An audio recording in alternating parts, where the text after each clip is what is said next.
Hey guys, this is a really short lesson on 3, 4, 5 triangles. We do this so that we can work out where a 90-degree angle is, make sure we're putting our bays in completely straight.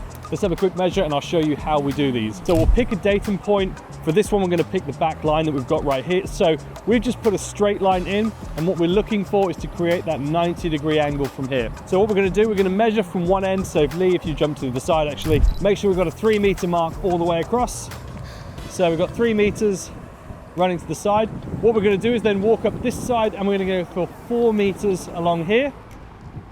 So we'll just mark out the 4, and then all we're going to do is measure between the 2 points. So from this corner up to there, we should get 5 meters, and that tells us we've got a perfect 90. If it's under or over, then of course we can move the line accordingly until we hit that perfect 5. So we'll put this one on the corner here, and then Lee should have a perfect 5 over there. And that's our 3, 4, 5 triangle, gives us a perfect 90 degree. The other way we can work this out, if we're not sure where the straight edge is going to go, as long as we pick one datum edge that we'll put down here, so 3-meter mark straight down on the ground, so we can see that we've got our 3 meters on the side here.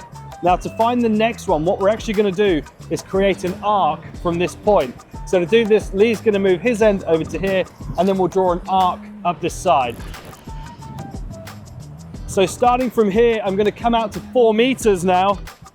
So if I find my 4-meter mark, and all I'm going to do is draw an arc along the 4-meter line. So I'll put it next to my chalk and my tape, draw where my 4-meter mark is going to go like this.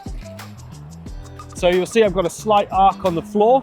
And then what we'll do is we'll go from 5 meters to there, and where the arc joins is going to give us our perfect 90. So Lee, if you go to the 5-meter point there. So again, I'm going to go 5 meters along here, put it on this side that you can see here, and this is where we're going to drag it along on our 5-meter mark, and where they intersect, we can see here, is exactly the 5-meter mark, so we've got a perfect 90 degrees. So if we didn't have this white line in, all we would do now is chalk between the first point we had there and here. That will give us a perfect straight line, as well as the back edge, giving us a perfect 90-degree bay. That's all there is to it. We'll see you guys in the next episode.